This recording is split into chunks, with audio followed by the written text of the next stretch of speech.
के तहत कांग्रेस कार्यकर्ताओं ने आज संवाद कार्यक्रम में बोलते हुए कहा कि प्रदेश में कांग्रेस की सरकार आम जन के हित के लिए पूरी तरह समर्पित होकर काम कर रही थी। अब इस सरकार के पास जनता को देने के लिए कुछ भी नहीं है। कांग्रेस की सरकार ने जो भी जन कल्याणकारी योजनाएं शुरू की थी वे उन्हें धीरे धीरे समाप्त करने की नीति पर चल रही है। कांग्रेस के प्रभारी महासचिव सुखजिंदर सिंह रंधावा ने कहा कि केंद्र की मोदी सरकार हर मोर्चे पर विफल साबित हुई है। कांग्रेस ने जिस त्याग और बलिदान के साथ आजादी हासिल की थी, आज भाजपा लोकतंत्र समाप्त कर देना चाहती है। नेता टीकाराम जूली ने कहा कि प्रदेश का नेतृत्व अनुभवहीन लोगों के हाथ में है, जिसके कारण राज्य में गहरा संकट हो सकता है। इस अवसर पर तारानगर विधायक नरेंद्र बुडानिया, पूर्व विधायक कृष्णा पुनिया, फतेहपुर विधायक हाकम अली खां, पीसीसी उपाध्यक्ष रफीक मंडेलिया आदि ने अपने विचार व्यक्त किए। कह रहे हैं मुझे दे दो, मैं जीतूंगा, अब की बार मतलब कांग्रेस के उम्मीदवारों की बहार है। सब इस उम्मीद में है कि टिकट मिले तो हम जीतेंगे, क्योंकि कांग्रेस का माहौल बन गया।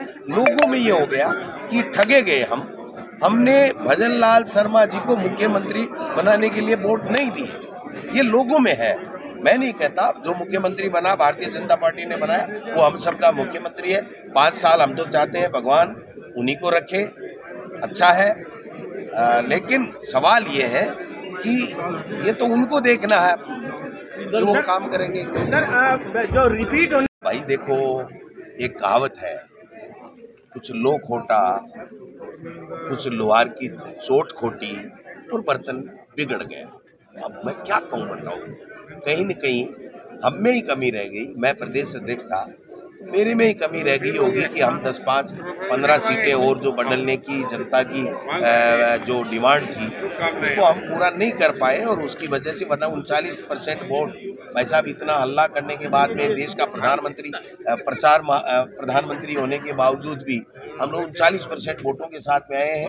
16 लाख वोट पहले से ज़्यादा मिले हैं। तो आप समझ सकते हो कि जनता कांग्रेस को चाहती थी, टेक्निकली कारण से हम नहीं आ पाए। 20-22 सीटें ऐसी थी जो 2000 के नीचे हम लोग रह गए। ये सरकार नहीं बना पाए और बीजेपी ने बना दिया। लोकसभा चुनाव है तो लोगों का जोश जुनून, और जिस प्रकार से केंद्र की मोदी सरकार, तानाशाही सरकार जो 10 साल से कुछ भी नहीं कर रही है, एक भी वादा उन्होंने पूरा नहीं किया, न महंगाई कम कर पाई, न बेरोजगारों को रोजगार दे पाई, न किसानों की आमदनी दोगुनी कर पाई। तो मैं समझता हूं कि अब वो मुद्दे हैं लोकसभा चुनाव में। केंद्र के 10 साल के जो मोदी सरकार के जो बातें हैं, उनको वादे हैं, उनको पूरा करने का समय वो नहीं कर पाए। तो अब जनता समझ गई ये तो जुमलेबाज लोग हैं, ये तो धर्म के आधार के ऊपर वोटों की फसल काटना चाहते हैं, झूठ के आधारित उनकी बातें हैं। इसलिए जनता का विश्वास उनसे उठ गया है, और आने वाले लोकसभा चुनाव में कांग्रेस बहुत अच्छी संख्या में सीटें लेकर के इंडिया अलायंस की सरकार केंद्र में बनी। वरिष्ठ नेता जो है में आपका कार्यक्रम था, क्या क्रम के बारे में? कार्यकर्ताओं के अंदर जोश है, सभी कार्यकर्ताओं से मिलने का आज ये कार्यक्रम रखा है। लोकसभा के अंदर जिस प्रकार से आज स्थिति बनी हुई है, वो सारी चीज़ें जनता के सामने हम लेके आए हैं। ये चुनाव देश के लिए बहुत महत्वपूर्ण चुनाव है। राहुल गांधी जी जो यात्रा निकाल रहे हैं आज, न्याय यात्रा, उसी के तहत हम भी जो जनता की भागीदारी है उसके तहत यहाँ पे आए। एक थाने में हाजिरी देने की बात कही थी। मैं ये कहना चाहूँगा, संविधान ने इतना बड़ा पद दिया है मुख्यमंत्री जी को, हाजिरी भरने वाला स्टाफ मिला है। आप प्रोटोकॉल का ध्यान रखिए, और आप थानेदार की कुर्सी पे बैठ रहे हैं। कम से कम हर व्यक्ति चाहे कोई विभाग एक सैद्धांतिक रूप से रहता है कि दूसरे की कुर्सी पे नहीं बैठना चाहिए। मुख्यमंत्री जी बैठ रहे हैं। सर एक बड़ी चुनौती दी है, 25 की 25 सीट रहता, पहले वो नहीं रहे तो आज ये नहीं रहेंगे। क्या रणनीति रहेगी सर लोकसभा में? रणनीति सब लोग मिलके चुनाव लड़ेंगे, कार्यकर्ता मजबूती से लड़ेगा, बूथ पे जाएगा, एक्टिव होके सब लोग आने वाले समय में चुनाव। पलटवार होगा, 25 की 25 कांग्रेस की आएगी इस पर? 25 नहीं भी आए, लेकिन ये मैं कहना चाहूँगा बीजेपी से अधिक होगा। सर बात करें मोदी लहर की और जो राम जन्मभूमि का, रतनगढ़ भाजपा नेता व पूर्व विधायक अभिनेश महर्षि ने आज जन सुनवाई में शहरी एवं ग्रामीण क्षेत्रों के आमजन की समस्याओं को सुनकर संबंधित अधिकारियों को त्वरित समाधान करने के निर्देश दिए। जन सुनवाई के दौरान आमजन के शहरी महकमों में लंबित कार्यों को करवाने में पूर्व विधायक महर्षि काफी गंभीर नजर आए। महर्षि ने कहा कि राज्य में सुशासन की स्थापना होने से आम जन के लंबित कार्य तेजी से होने लगे हैं। आम जन के मूलभूत आवश्यक कार्य करवाना सबकी प्राथमिकता है। जन सुनवाई में बिजली, पानी, चिकित्सा, सड़क एवं शिक्षा से संबंधित विभिन्न मुद्दों पर आ रही समस्याओं के समाधान की मांग की गई। इस अवसर पर विधानसभा संयोजक अर्जुन सिंह फ्रांसा, बजरंग गुर्जर, भागीरथ सिंह राठौड़ आदि उपस्थित रहे। जिला कलेक्टर पुष्पा सत्यानी ने आज जिला कलेक्टर सभागार में बिजली, पानी सहित आवश्यक सेवाओं, संपर्क पोर्टल पर प्राप्त शिकायतों के निस्तारण व जेल बंदियों की पैरोल को लेकर आयोजित बैठक में आवश्यक निर्देश दिए। जिला कलेक्टर ने सभी विभागों के अधिकारियों से शिकायतों के निस्तारण की विस्तृत रिपोर्ट प्रस्तुत कर कहा कि प्रशासन आम जन की सुविधाओं के प्रति बहुत ही संवेदनशील है। अधिकारी जन सुनवाई के दौरान आम जन से प्राप्त होने वाली शिकायतों में समयबद्ध कार्रवाई करते हुए यथाशीघ्र निस्तारित करे।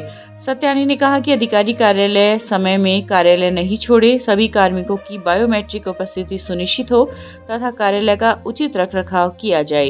एडीएम उत्तम सिंह शेखावत ने कहा कि अधिकारी अपने कार्यों में गंभीरता बरते, शिकायतों के निस्तारण के लिए दिशा निर्देशों का समुचित पालन करते हुए समय सीमा का ध्यान रखें। इस अवसर पर एएसपी सुनील, डीपीएस सक्षम गोयल, पीएचईडी रमेश कुमार राठी सहित अन्य अधिकारी उपस्थित रहे।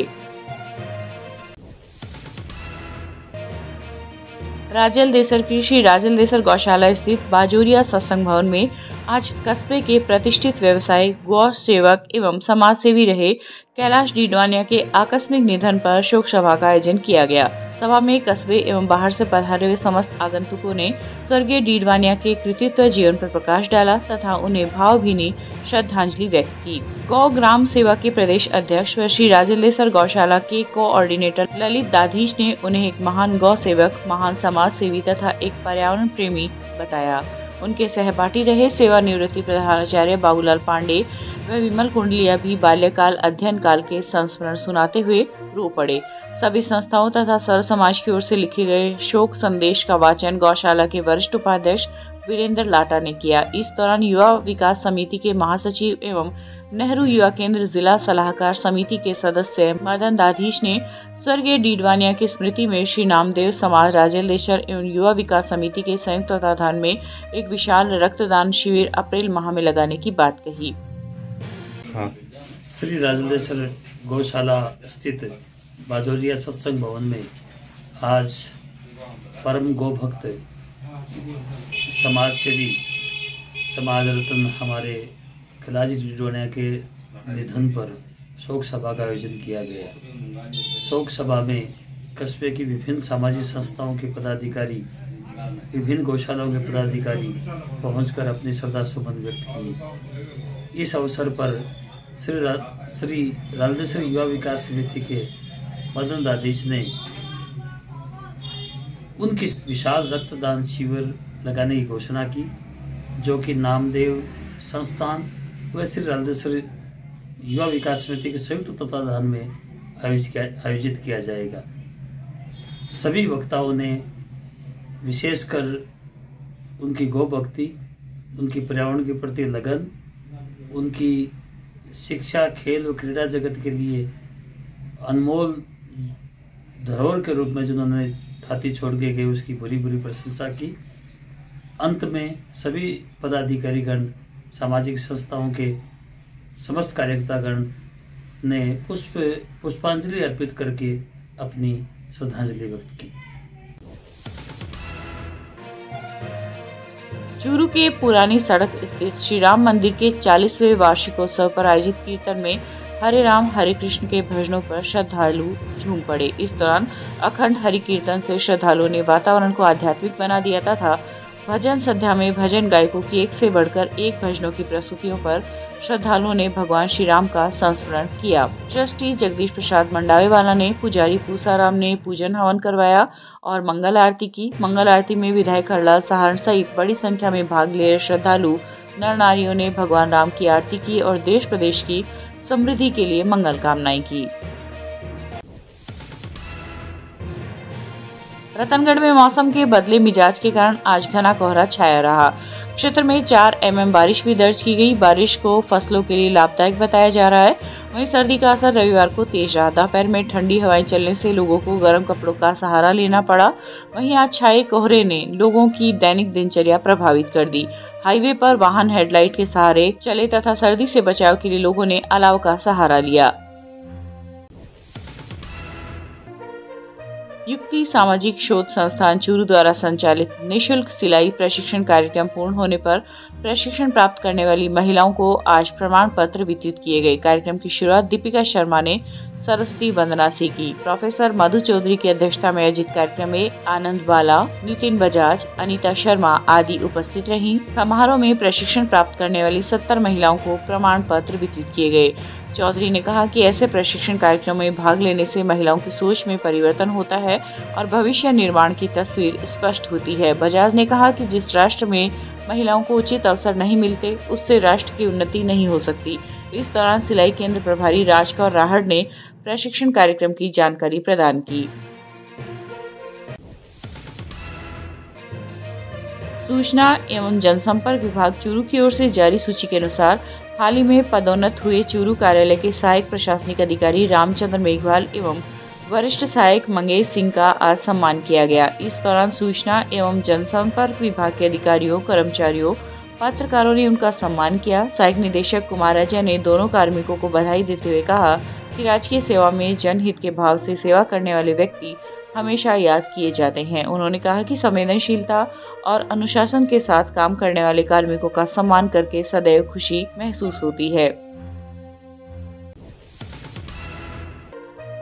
चूरू में मिर्गी रोगियों के लिए निरंतर सेवा के प्रतिमान रच रहे त्रिवेणी देवी सुरेखा चैरिटेबल ट्रस्ट की ओर से 354वां मिर्गी रोग निदान शिविर 6 फरवरी को रतन नगर के सामुदायिक स्वास्थ्य केंद्र में पूर्व नेता प्रतिपक्ष राजेंद्र राठौड़ के मुख्य आतिथ्य में आयोजित किया जाएगा। शिविर के मुख्य neuro physician doctor R.K. Surekha ने बताया कि शिविर के दौरान विश्व मिर्गी दिवस के मद्देनजर एक प्रदर्शनी का भी आयोजन किया जा रहा है, जिसमें मिर्गी रोगियों के लिए उपयोगी और मिर्गी रोग निदान से संबंधित सामग्री का प्रदर्शन किया जाएगा। शिविर के दौरान समस्त रोगियों को परामर्श एवं उपचार निःशुल्क दिया जाएगा व हमेशा की तरह निःशुल्क दवाइयां वितरित की जाएगी।